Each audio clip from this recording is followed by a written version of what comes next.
예, 하나님의 말씀은 우리 사무엘상 19장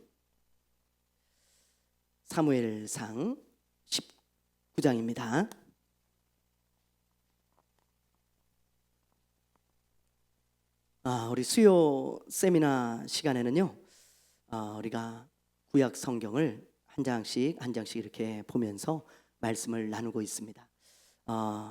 이번에는 사무엘상 19장을 볼 차례입니다. 페이지 구약 성경 439페이지입니다. 자, 거기를 펴놓으시고 이제 말씀을 우리 함께 나누도록 하겠습니다. 지난주에 이제 질투의 화신이 된 사울이 다윗을 죽이려고 하는 것을 우리가 이제 보게 되어집니다. 이 사울이요, 굉장히 치밀하게 계획을 세우잖아요. 아주 그냥 다윗이 빠져나갈 구멍이 없을 정도로 아주 치밀하게 계획을 세우고 음모를 꾸미는 것을 보게 되어집니다. 자기 딸을 주는 조건으로 다윗을 이제 음모에 빠뜨리는 거예요. 미가를 줄 테니까 블레셋 사람 100명을 죽여가지고 와라, 그렇게 얘기를 했어요. 기억나시죠? 왜 100명을 죽이라고 했습니까? 자기가 죽이지 않고 블레셋 사람들의 손을 통해서 다윗을 죽이게 하기 위함입니다. 자기가 다윗을 죽이면 백성들의 인심을 잃잖아요. 그러니까 다윗을 블레셋 사람들의 손을 통해서 죽이려고 한 거예요. 그런데 다윗이 오히려 몇 명을 죽입니까? 100명을 죽여오라 그랬는데 200명을 죽여가지고 오는 거예요. 참 놀랍죠? 그래서 사울은 블레셋 사람을 통해 다윗을 죽이려고 했지만 모든 계획이 무산되고 다윗의 이름만 더욱 높아지는 결과가 되어집니다. 그러자 이제 오늘 살펴볼 이제 사무엘상 19장에 보면 이제는 사울이 아주 대놓고 다윗을 죽이려고 그래요. 그 전까지는 은밀하게 아주 뒤에서 작업을 해가지고 죽이려고 그랬는데 이제는 아예 대놓고 죽이려고 하는 것을 보게 되어집니다. 자, 우리 19장 1절 말씀 우리 한번 읽어볼게요. 1절 시작. 사울이 그의 아들 요나단과 그의 모든 신하에게 다윗을 죽이라 말하였더니 사울의 아들 요나단이 다윗을 심히 좋아하므로. 1절 말씀해 보니까 사울이 그의 아들 요나단과 신하들에게 어떤 명령을 합니까? 다윗을 죽이라는 거예요. 이젠 뒤에서 말하지 않아요. 이제 뒤로 계획하지 않고 그냥 앞에서 저 다윗을 죽여와라, 그렇게 얘기를 하는 거예요. 아마 제 생각에는 이 성경에 나오지 않았지만 다윗을 죽여가지고 오는 사람에게 큰 상을 주겠다, 어떤 보상을 해주겠다, 그런 약속을 했을 수도 있죠. 그렇잖아요? 충분히 우리가 짐작할 수 있는 말씀입니다. 자, 그러나 요나단은요, 다윗을 도와주는 거예요. 오히려. 자, 2절 말씀을 볼게요. 2절 시작. 그가 다윗에게 말하여 이르되 내 아버지 사울이 너를 죽이기를 꾀하시느니라. 그러므로 이제 청하노니 아침에 조심하여 은밀한 곳에 숨어 있으라. 요나단이 다윗을 숨겨놓고 사울을 찾아가서 이야기를 합니다. 다윗을 잘 숨겨놨어요. 그리고는 아버지를 찾아가서 이렇게 얘기를 하는 거예요. 아버지, 다윗이 뭘 잘못했습니까? 다윗이 무슨 죄를 지었길래 다윗을 죽이려고 합니까? 다윗이 한 일이라고는 저 블레셋 사람 골리앗을 죽이고 우리 이스라엘을 저 블레셋의 손에서 구원한 것밖에 없습니다. 그는 우리나라를 구원한 영웅인데 어째서 아버지는 다윗을 죽이려고 합니까? 그러면서 아버지한테 이야기를 하죠. 그러자 사울도 이제 양심이 있었는지 그 아들의 이야기를 듣고 그래, 내가 다윗을 죽이지 않겠다, 그렇게 맹세를 합니다. 말씀에 보면. 그런데 그 맹세가 진짜 맹세였을까요? 아니에요. 그냥 입으로는 맹세했는데 그 맹세는 어차피 지키지 않아요, 이 사람은. 왜냐하면 다윗을 죽이기 위해서 혈안이 되어 있기 때문입니다. 자, 그 맹세를 하고 나서 어떻게 하는지 우리 한번 봅시다. 9절과 10절 읽어봅니다. 시작. 사울이 손에 단창을 가지고 그의 집에 앉았을 때에 여호와께서 부리시는 악령이 사울에게 접하였으므로 다윗이 손으로 수금을 탈 때에 사울이 단창으로 다윗을 벽에 박으려 하였으나 그는 사울의 앞을 피하고 사울의 창은 벽에 박힌지라 다윗이 그 밤에 도피하매. 보세요. 사울이 어떻게 합니까? 사울이 어떻게 해요? 예, 정말 다윗을 죽이는데 혈안이 되어가지고 창을 던지잖아요. 창을 던져가지고요 다윗을 죽이려고 합니다. 몇 번을 던지는 거예요. 맹세를 금방 해놓고 또 이런 짓을 합니다. 그러니까 그 맹세가 거짓 맹세라는 걸 알 수 있죠. 예. 그러니까 다윗이 얼마나 놀랬겠어요. 자기를 갑자기 죽이려고 하는데 장인이, 그래가지고 그냥 아주 너무 놀래가지고 집으로 도망을 가요. 그래서 집에 숨어 있는데 사울이 그런데 어떻게 하냐면 그 집으로 도망간 다윗을 죽이려고 암살자들을 보내는 거예요. 야, 이게 무슨 예? 첩보 영화도 아니고 이게 실제로 3000년 전에 있었던 일입니다. 자기 사위예요, 다윗은. 근데 장인이 이 다윗을 죽이려고 암살자들을 보냈어요, 집에. 그래가지고 이 다윗을 죽이려고 하는데 다윗의 아내인 미갈이 누구예요? 사울의 딸이잖아요. 둘째 딸, 그렇죠? 그 다윗의 아내이면서 사울의 딸인 이 미갈이 다윗을 도망가게 합니다. 미갈이 그걸 알아요. 그래가지고 여보, 당신 여기 있으면 죽어. 우리 아버지가 당신 죽이려고 사람들을 보내서 지금 사람들이 저기 다 숨어 있잖아. 이제 날이 밝으면 당신 죽을 거야. 그러니 빨리 도망가. 내가 줄을 매서 내려줄 테니까 어서 도망가. 그래가지고요 이렇게 미갈이 창문에다 줄을 매가지고 다윗을 탈출을 시키는 거예요. 참 여러분 기가 막히죠. 이거를 여러분들이 한번 쭉 한번 정말 마음 깊이 한번 생각해 보세요. 이때 다윗의 마음이 어땠을까? 심령이 어땠을까? 다윗은요 아무것도 잘못한 게 없습니다. 여러분들이 더 잘 아시잖아요. 우리가 여태까지 지금 사무엘상 18장까지 봤지만 다윗은요 아무것도 잘못한 게 없습니다. 오히려 나라를 구한 영웅이고요, 사울을 아주 선대한 그런 아주 선한 사람이에요. 하나님의 사람이죠. 그런데 그런 다윗을 죽이겠다고 사람들을 보냈고, 그리고 다윗은 창문으로 탈출을 하는 그런 어처구니 없는 일이 벌어진 거죠. 그리고 더군다나 자기를 죽이려고 하는 사람이 누구예요? 장인이에요. 남도 아닙니다. 장인이에요. 그러니 다윗의 마음이 어떻겠습니까? 너무너무 억울하고 아마 화가 났을 것 같아요. 저 같았으면 너무 억울했을 것 같아요. 너무 억울하잖아요. 이렇게 억울한 일이 어디 있습니까? 그런데 다윗은 이런 억울한 상황에서 뭘 하는 줄 아세요? 기도합니다.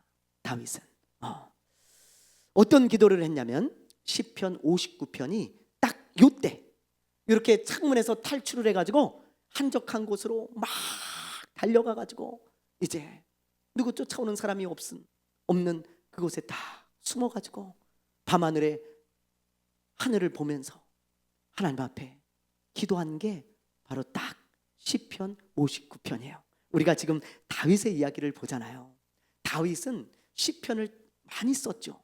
시편의 절반가량을 다윗이 썼다고 우리가 보는데 이 시편에 보면 다윗의 시가 많으니까 여러분 우리가 이렇게 말씀을 보면서 다윗이 이때 기분이 어땠는지 시편을 보면 너무 잘 알 수 있겠죠. 그리고 다윗이 이때 어떤 심정이었고 어떤 믿음을 가지고 있었고 어떻게 하나님을 섬기고 있었는지 우리가 너무 잘 알 수 있어요, 시편을 보면. 그래서 오늘 우리 시편 59편 요때 요 상황에 관한 말씀을 우리 한번 쭉 읽어보겠습니다. 17절까지 있는데요. 자, 제가 요 앞에 해왔으니까요, 여러분 한번 보실래요? 자, 여기 보면 다윗의 믹담시 인도자를 따라 알다스엣에 맞춘 노래. 그러면서 제목이에요. 이게 사울이 사람을 보내어 다윗을 죽이려고 그 집을 지킨 때에 딱 그때입니다. 그때 여러분들이 그런 배경을 알아두시고 시편 59편이 그때구나 생각하시면 돼요. 자, 그때 어떤 믿음을 가지고 있었고 어떤 마음이었는지 우리 한번 한 절씩 읽어보겠습니다. 자, 제가 한 절 읽고 여러분들 한 절 읽고. 나의 하나님이여 나의 원수에게서 나를 건지시고 일어나 치려는 자에게서 나를 높이 드소서. 악을 행하는 자에게 나를 건지시고 피 흘리기를 즐기는 자에게서 나를 구원하소서. 그들이 나의 생명을 해하려고 엎드려 기다리고 강한 자들이 모여 나를 치려 하오니 여호와여 이는 나의 잘못으로 말미암음이 아니요 나의 죄로 말미암음도 아니로소이다. 내가 허물이 없으나 그들이 달려와서 스스로 준비하오니 주여 나를 도우시기 위하여 깨어 살펴 주소서. 주님은 만군의 하나님 여호와 이스라엘의 하나님이시오니 일어나 모든 나라들을 벌하소서. 악을 행하는 모든 자들에게 은혜를 베풀지 마소서. 그들이 저물어 돌아와서 개처럼 울며 성으로 두루다니고 그들의 입으로는 악을 토하며 그들의 입술에는 칼이 있어 이르기를 누가 들으리요 하나이다. 여호와여 주께서 그들을 비웃으시며 모든 나라들을 조롱하시리이다. 하나님은 나의 요새시니 그의 힘으로 말미암아 내가 주를 바라리이다. 나의 하나님이 그의 인자하심으로 나를 영접하시며 하나님이 나의 원수가 보응받는 것을 내가 보게 하시리라. 그들을 죽이지 마옵소서. 나의 백성이 잊을까 하나이다. 우리 방패 되신 주여 주의 능력으로 그들을 흩으시고 낮추소서. 그들의 입술의 말은 곧 그들의 입의 죄라. 그들이 말하는 저주와 거짓말로 말미암아 그들이 그 교만한 중에서 사로잡히게 하소서. 진노하심으로 소멸하시되 없어지기까지 소멸하사 하나님이 야곱 중에서 다스리심을 땅끝까지 알게 하소서.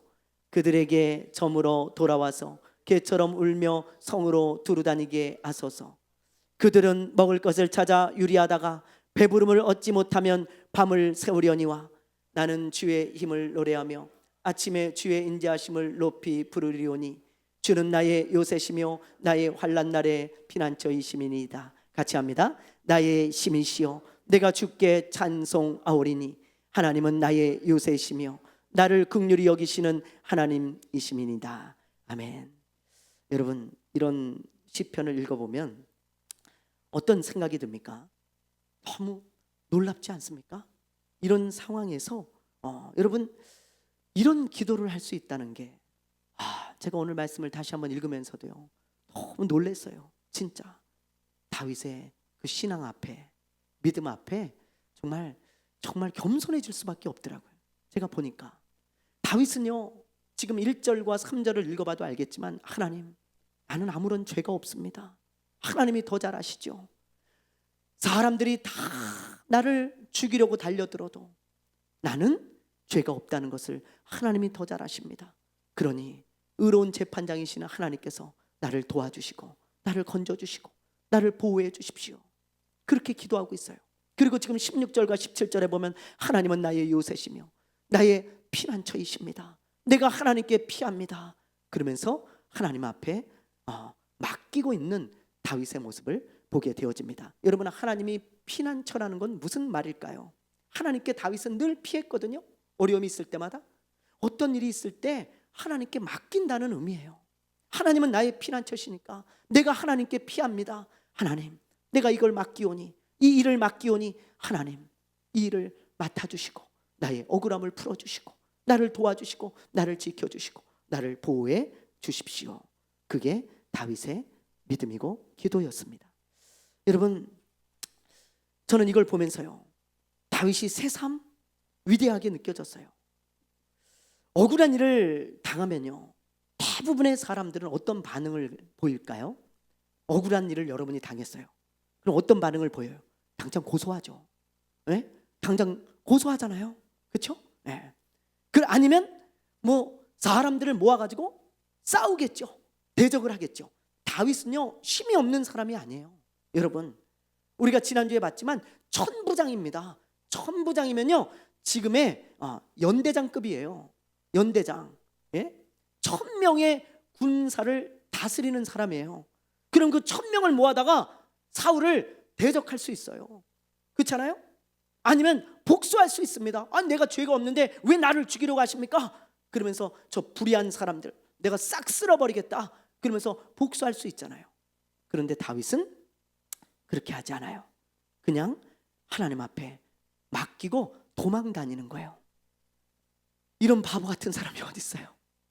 진짜 그렇지 않습니까? 너무 바보 같잖아요. 그냥 하나님께 맡깁니다. 하나님만이 나의 피난처시오니 하나님이 나를 도와주시고 이 억울함을 풀어주십시오. 하나님은 아시오니 하나님이 재판해 주십시오. 그렇게 맡기고 그냥 도망을 다니는데 이때로부터 10년 이상을 도망 다녀요. 이야, 진짜 세상 말로 진짜 바보 천치죠. 바보 천치. 힘도 있는 사람이 그렇게 하고 다니는 거야.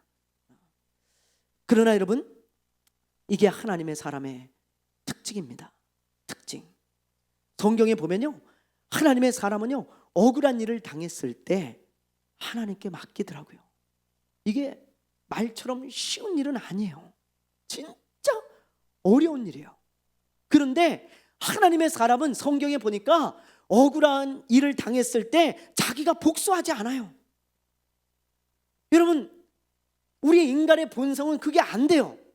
근데 하나님의 사람들은 하나님 앞에 그 본성까지도 다 내려놓고 하나님께 그 억울함을 맡기면서 나아가는 것을 보게 되어집니다.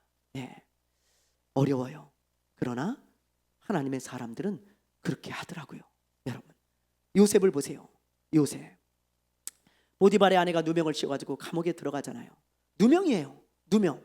진짜로 죄를 진 게 아니고 그냥 누명을 씌운 거예요. 억울하게 감옥에 들어간 거죠. 지금도 억울하게 감옥에 들어간 사람들이 간혹 있잖아요. 그렇죠? 근데 이 요셉은 진짜 억울하게 들어갔어요. 그런데 오히려 이 요셉 때문에 보디발의 집이 복을 받고, 보디발이 아주 그냥 사업이 아주 그냥 번창했거든요. 그런데 이 요셉을 억울하게 누명을 씌워가지고 감옥에 넣은 거예요. 그러니 여러분, 얼마나 억울합니까? 이보다 더 억울할 때가 있어요? 요셉만큼 충성스러운 사람이 누가 있어요? 요셉 때문에 그 집안이 전부 일어나고 복을 받았는데 억울하게 감옥에 가뒀으니 얼마나 억울하겠습니까? 너무 억울하죠. 그런데 요셉은 하나님께 맡겼어요. 그 감옥에서. 지금도 누가 이렇게 그림을 그려놨는데 요셉이 지금 어디를 보고 있습니까? 하늘을 보고 있잖아요. 그렇죠? 네. 하나님을 바라보며 하나님께 맡기는 거예요. 하나님 아시죠? 나 감옥에 들어올 만한 죄 안 졌습니다. 다른 사람들은 몰라도 하나님은 아시잖아요. 하나님이 갚아주십시오. 나를 지키시고 보호해 주십시오. 하나님께 내 인생을 맡깁니다. 그리고는 하나님 앞에 맡길 때 그 결말을 여러분들이 너무 잘 아시죠? 네? 하나님이 감옥에서 요셉을 돌보시고 지키시고 인도하시고 마침내 복을 주셔서 하나님이 이 억울함을 풀어주시잖아요. 이집트의 총리가 되어져서 하나님께서 멋지게 인생을 역전시켜 주십니다.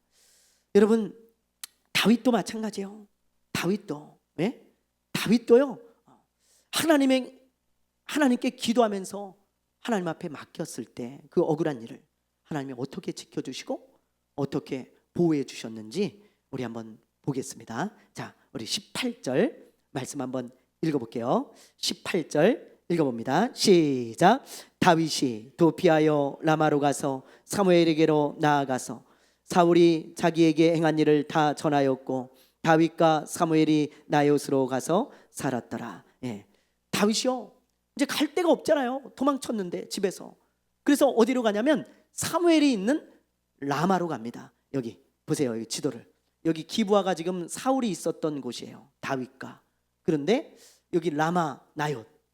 여기는 이제 사무엘이 여기다가 이제 선지자 학교를 만들어 가지고 선지자들을 가리키고 훈련시켰던 그런 곳입니다. 사무엘의 고향이면서 선지자 학교가 세워져 있던 곳이거든요. 근데 여러분 이렇게 지도를 보면 아시겠지만 굉장히 가까워요. 어느 정도냐? 한 걸어서 한 3시간 정도 거리, 한 15km 정도밖에 안 됩니다.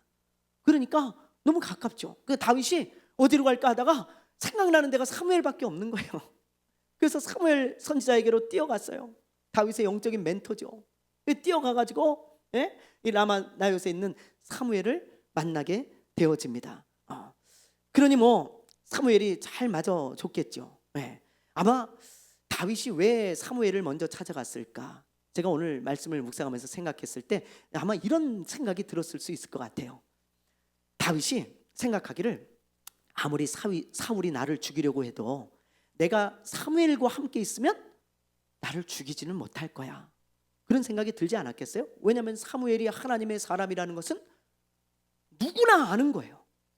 사울도 알아요. 사무엘이 하나님의 사람이라는 것을. 그래서 사무엘을 굉장히 두려워했습니다. 사울이. 저 사람은 하나님의 사람이니까 너무 두려워하는 거예요. 그러니 그 사무엘과 함께 있으면 설마 나를 죽이겠어? 내가 아무런 죄도 없는데 그런 의로운 사람 앞에서, 하나님의 사람 앞에서 그런 죄를 짓겠어? 그런 생각이 있었던 것 같아요. 그렇죠? 안전할 거야, 사무엘에게 가면. 그리고는 그리로 도망을 쳤는데 웬걸요? 웬걸요? 다윗의 생각이 틀렸습니다. 사울은 이미 시기 질투에 눈이 뒤집혔어요. 다윗을 죽이고야 말겠다는 거예요. 저놈이 있는 한 내가 왕자리를 끝까지 유지할 수 없다는 거예요. 저놈이 인기가 더 많고 백성들에게, 사람들에게 인기가 많으니까 저놈이 왕이 되니까, 왕이 될 것 같으니까 내가 반드시 죽이고야 말겠다. 그래서 눈이 뒤집혔어요. 그래서 사무엘이 있는 이 라마 나요세 암살조를 또 보냅니다. 자, 우리 한번 볼게요. 20절. 그런데 그 암살조를 보냈는데 놀라운 일이 일어나요. 20절 우리 한번 읽어보겠습니다. 시작. 사울이 다윗을 잡으러 전령들을 보냈더니 그들이 선지자 무리가 예언하는 것과 사무엘이 그들의 수령으로 선 것을 볼 때에 하나님의 영이 사울의 전령들에게 임함에 그들도 예언을 한지라.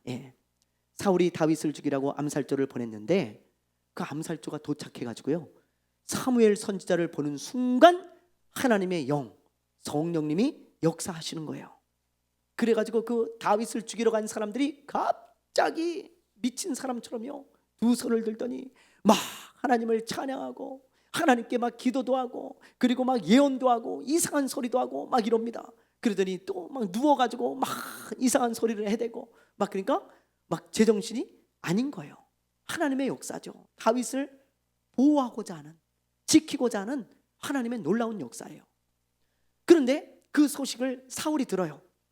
보낸 암살조들이 이상한 말을 하면서 막 예언을 하면서 막 누워있다더라. 다윗은 안 죽이고. 뭐야? 아니, 다윗 죽이러 보냈더니 뭐하고 있는 거야? 그러면서 말이죠, 또 보내요, 암살조를. 근데 그 두 번째 보낸 사람들도 또 똑같은 일이 일어나요. 세 번째 보냅니다. 세 번째 보낸 사람들도 똑같은 일이 일어나요. 전부 라마나요에서 사무엘 선지자 학교에서 엎어져 가지고 다 막 이상한 소리를 하고 있는 거예요. 다윗은 안 죽이고. 그러니까는 사울이 너무 화가 나가지고 이놈들 그냥 다윗을 죽이라고 보냈더니 다 엎어져서 다윗은 안 죽이고 뭐 하고 있는 거야? 내가 직접 가야지. 그리고는 사울이 직접 갑니다. 근데 사울에게 어떤 일이 일어나는 줄 아세요? 사울도 똑같은 일이 일어나요. 자, 우리 한번 볼게요. 23절, 24절, 23, 24절 읽어봅니다. 시작. 사울이 라마나요스로 가니라. 하나님의 영이 그에게도 임하시니 그가 라마나요스에 이르기까지 걸어가며 예언을 하였으며 그가 또 그의 옷을 벗고 사무엘 앞에서 예언을 하며 하루 밤낮을 벗은 몸으로 누웠더라. 그러므로 속담에 이르기를 사울도 선지자 중에 있느냐 하니라. 보세요. 어떻게 됩니까? 사울은 오히려 한술 더 떠서 옷을 막 다 벗은 거예요. 속옷만 입고 옷을 다 벗고 사무엘 앞에서, 다윗 앞에서 누워가지고 막 이상한 소리를 하는 겁니다. 그것도 하루 종일, 하루가 지나도록. 얼마나 놀라운 일입니까? 그래서 여러분, 다윗을 죽이는데 실패했어요. 다윗은 그 모습을 보고 하나님의 보호하심이구나, 하나님이 지켜주심이구나, 이 사람들이 나를 죽이러 왔는데 하나님이 지켜주셨구나. 그리고는 다윗은 또 그 자리에서 도망을 쳐요. 이제 다른 데로 가야 될 거 아니에요. 자기를 잡으러 왔으니까 그 도망을 치는 겁니다. 자, 다윗이 억울한 일을 당했을 때 하나님께 기도하며 맡겼잖아요. 그때 하나님은요 이런 방법으로 늘 도와주시는 거예요. 이렇게 지켜주시는 거예요. 이렇게 하나님께서 보호해 주시는 거예요. 다윗을 어떤 사람이 그림을 그렸는데 이런 그림을 그렸어요. 저는 이 그림을 볼 때마다 은혜가 돼요. 왜 그런 줄 아세요?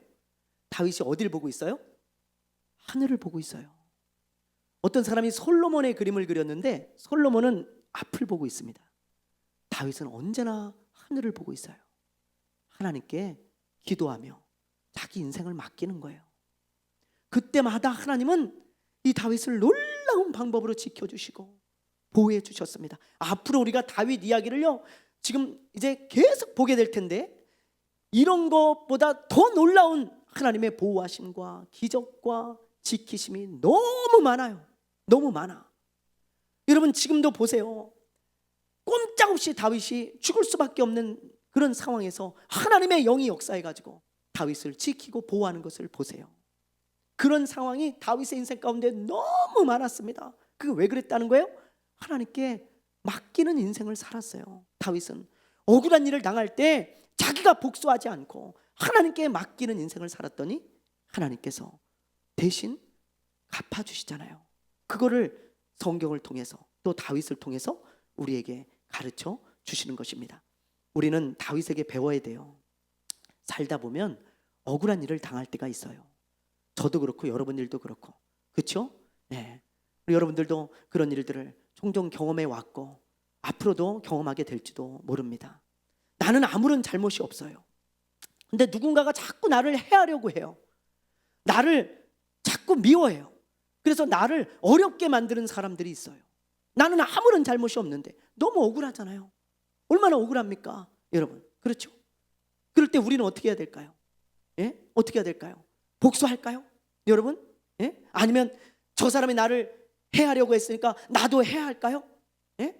아니면 내가 그냥 저 사람이 나를 어렵게 했으니까 나도 저 사람을 어렵게 만들까요? 억지로 못되게 굴을까요? 예. 많은 사람들은 그렇게 합니다. 크리스천들도 그렇게 해요. 많은 사람들이 거의 다 그렇게 해요. 그러나 성경을 보세요. 하나님의 사람들은 그렇게 하지 않았더라고요. 억울한 일을 당했을 때 그렇게 안 해요. 다윗처럼 이렇게 하나님을 바라보고 맡기는 거예요. 사람들이 볼 때는 미련하죠. 바보 같죠. 진짜 멍청이 같죠. 근데 웬걸요? 성경을 보세요. 다윗이 얼마나 하나님의 복받은 사람이 되어지고 얼마나 존귀한 사람이 되었는지, 이 바보 같은 사람이 그런 존귀한 사람으로 하나님께서 만들어 주셨어요. 여러분, 얼마나 놀랍습니까? 저도 부끄럽지만 하나 간증하자면, 저는 어디 가서 저도 일을 하다 잘리는 스타일은 아닙니다. 정말 제가 뭐 능력도 없고 뭐 재능도 없는 사람이지만, 그러나 단 하나, 저는 무슨 일을 맡으면 그래도 성실하게는 해요. 성실하게는. 제가 그게 어렸을 때부터, 저는 학교를 다녀도요, 다른 상은 잘 못 탔어요. 다른 상은 뭐 공부 잘해갖고 뭐 타는 상 뭐 이런 건 저는 많이 못 탔어요. 거의. 근데 개근상은 항상 탔어. 근데 그게 지금 와서 생각해 보면 너무 좋은 상이에요. 너무 좋은 상. 성실하게 내가 학교 생활을 했다는 거잖아요. 그렇죠? 지금은 저는 그거에 대해서 자부심이 참 많습니다. 이 개근상을 제가 늘 탔다는 거에 대해서.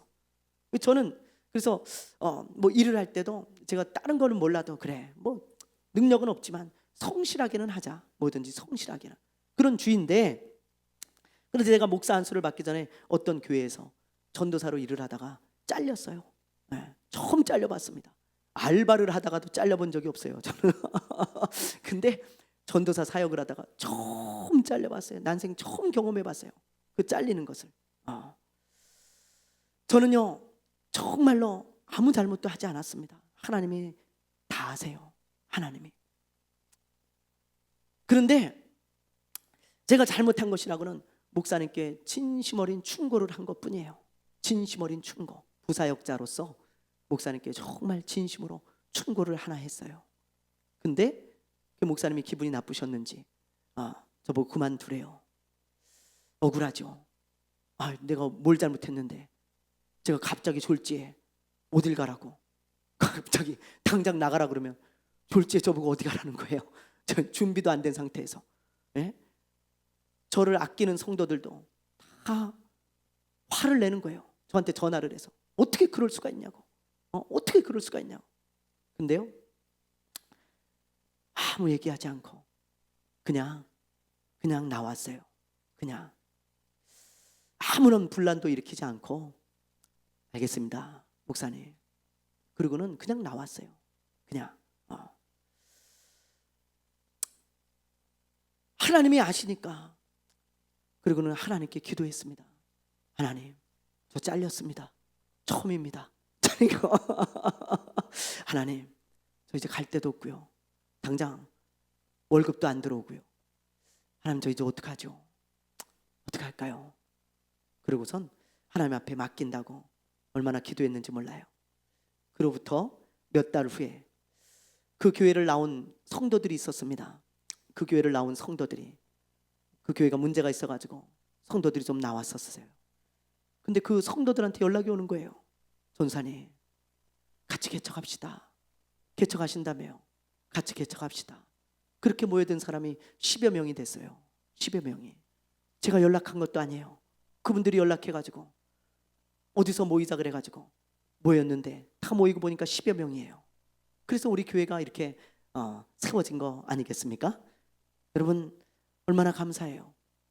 저는 그 사건이 아니었더라면 저는 개척을 못했을 거예요. 제 성향상. 네.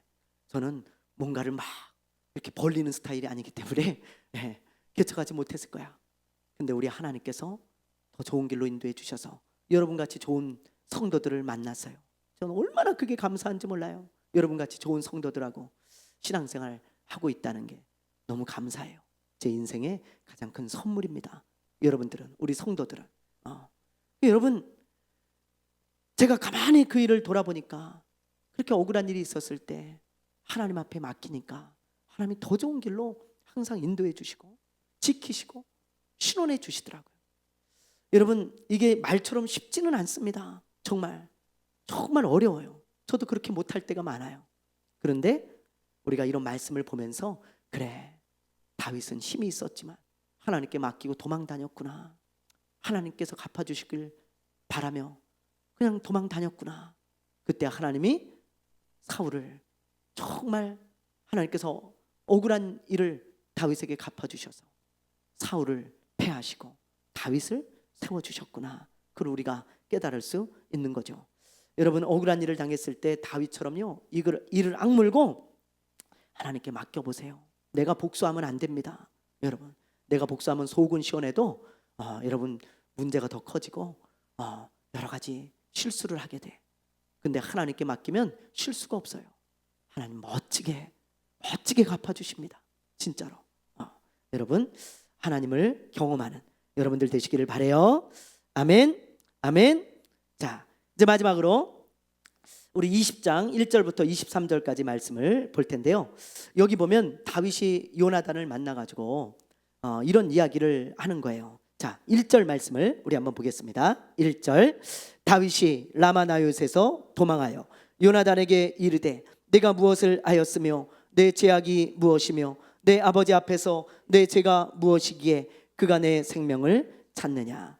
다윗이 이제 라마나요스에서 도망을 쳤잖아요. 사무엘에게서. 어디로 가겠어요? 갈 데가 없어요, 이 사람은. 그래가지고 어디로 가냐면 요나단을 찾아갑니다. 요나단을 만나요. 그래서 하는 말이, 내가 도대체 뭘 잘못했길래 당신 아버지가 나를 저렇게 죽이려고 하냐. 요나단하고 이제 이야기를 하는 거예요. 너무 답답하니까. 네가 뭘 잘못을 했냐. 난 아무 잘못이 없는 거 당신이 더 잘할 줄 아냐. 그러니까 요나단이 뭐라 그래요? 누구보다 잘 알잖아요. 요나단도 하나님의 사람이고 선한 사람인데 다윗이 아무런 죄가 없다는 걸 너무너무 잘 알아요.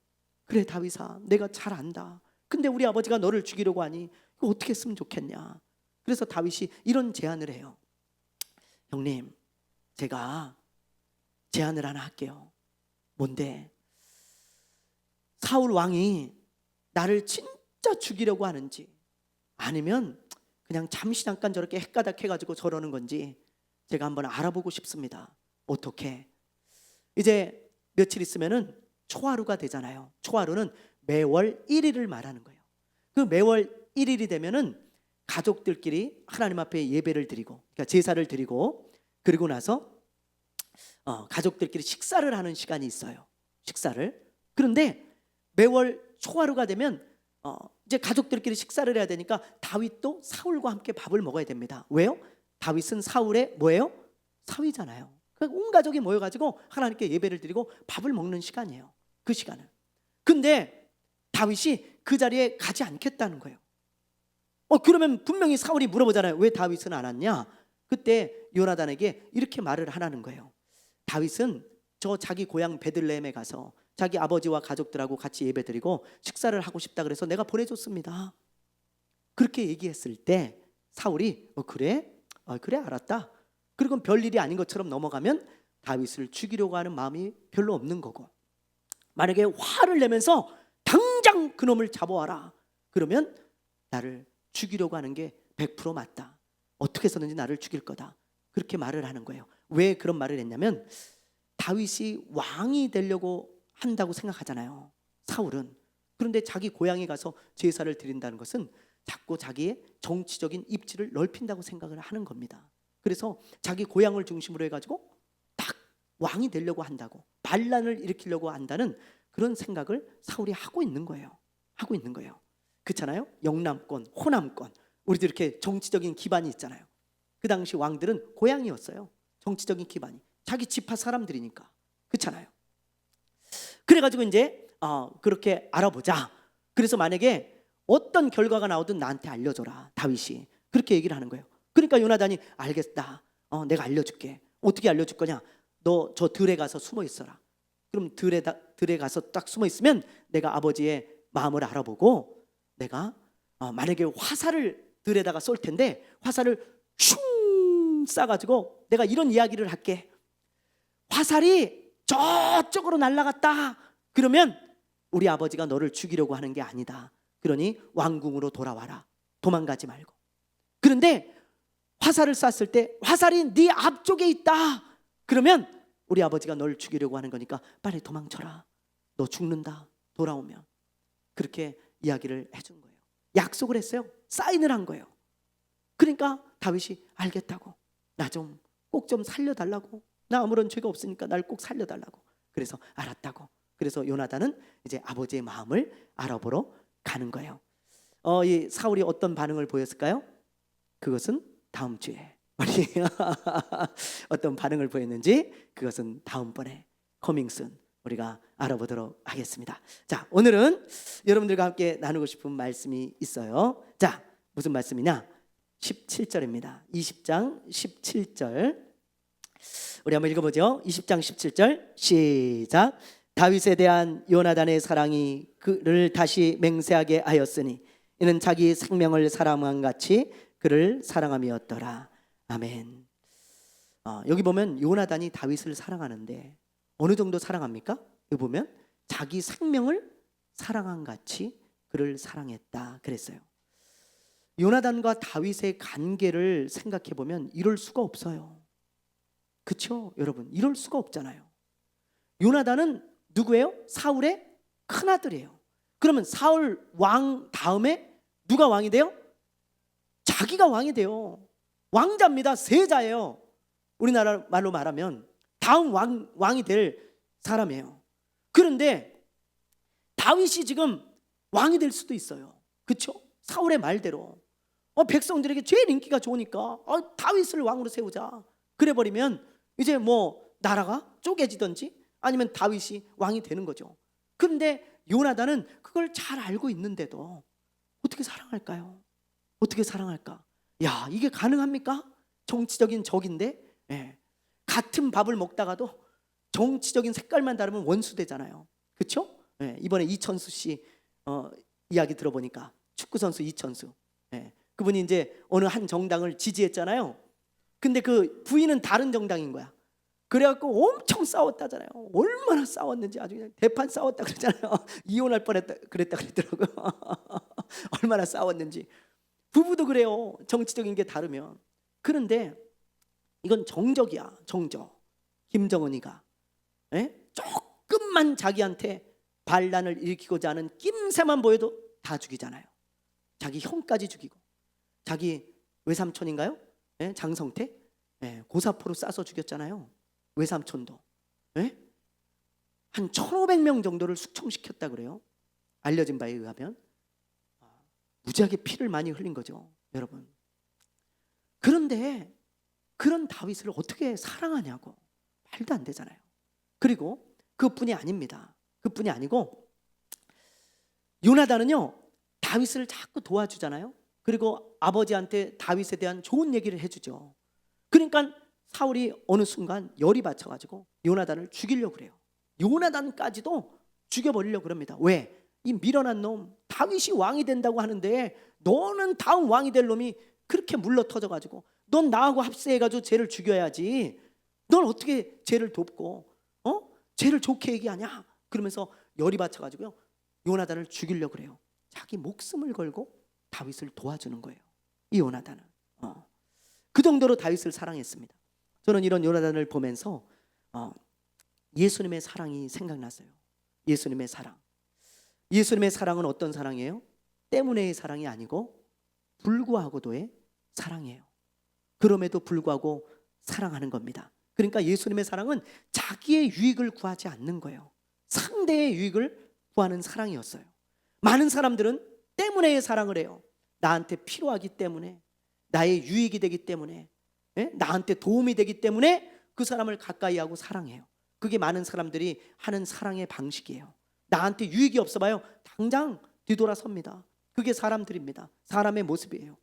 그런데 예수님은 우리가 죄인임에도 불구하고, 예수님은 우리가 사랑할 만한 모습이 없음에도 불구하고, 우리가 초라하고 연약한 모습임에도 불구하고, 그럼에도 불구하고 사랑하셨어요. 왜요? 우리를 생각하는 사랑이에요.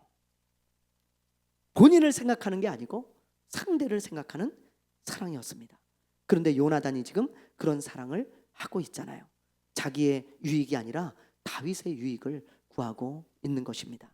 저는 이런 요나단을 보면서 예수님을 닮은 사람이었다는 것을 알게 되었어요. 요나단이. 다윗은 하나님의 마음에 합한 사람이잖아요.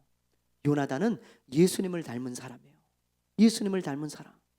그럼에도 불구하고 사랑할 줄 아는 그런 사람이었습니다.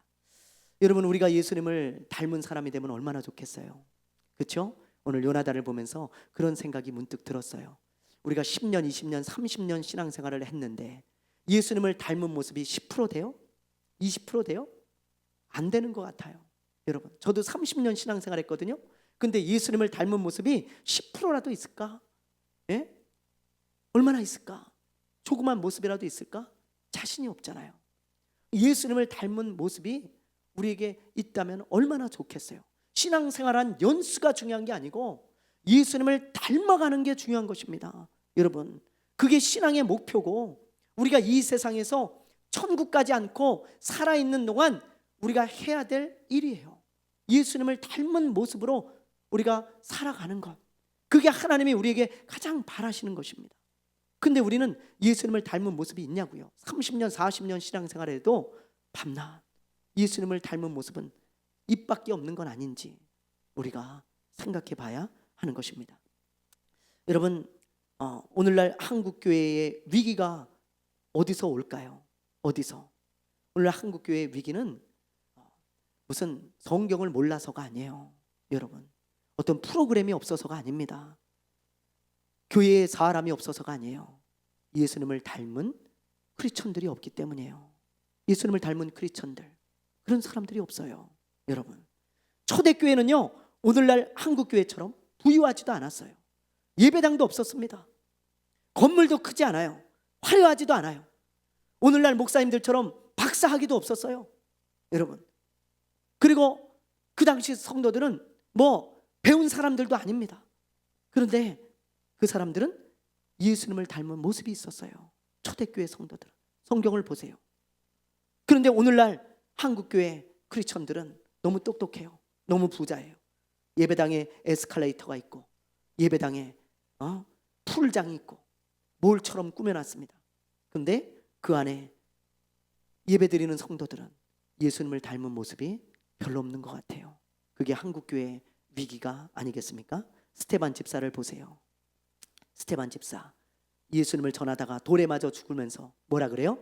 주여, 저들의 죄를 용서하여 주옵소서. 예수님이 생각나잖아요. 예수님이 십자가에서 돌아가실 때 주여, 아버지요, 저들의 죄를 알지 못하니 저들의 죄를 용서해 주십시오. 똑같은 기도를 하고 스테반 집사님은 순교하셨어요. 스테반 집사님을 볼 때마다 예수님이 생각나잖아요. 이런 사람들이 너무 많았다고요. 옛날 동요 중에 송아지라는 동요가 있죠. 송아지 얼룩송아지, 엄마소도 얼룩소, 누구 닮았네? 네, 엄마 닮았네. 잘하시네. 보세요, 엄마 닮았죠? 똑같잖아요. 그렇죠? 생긴 것도. 송아지도 엄마 닮았는데 하나님을 아버지라고 부르는 우리 크리스천들이 하나님을 닮은 모습이 조금이라도 있어야죠. 이 송아지처럼 얼룩이라도 닮아야지. 우리는 닮은 모습이 없다면 송아지보다 못한 거 아니겠어요, 여러분? 그렇죠? 예. 오늘 여러분 이 말씀을 보면서 그래, 요나단이 예수님을 닮은 사랑이 있었구나. 예수님을 닮은 사람이 정말 되어야겠다. 신앙생활만 오래 하는 게 아니고 예수님을 닮은 사람으로 조금씩이라도 변화되었으면 좋겠다. 그런 열망이 여러분과 제 안에 있게 되기를 바랍니다. 아멘. 우리 기도하겠습니다. 우리 잠시 기도하시죠.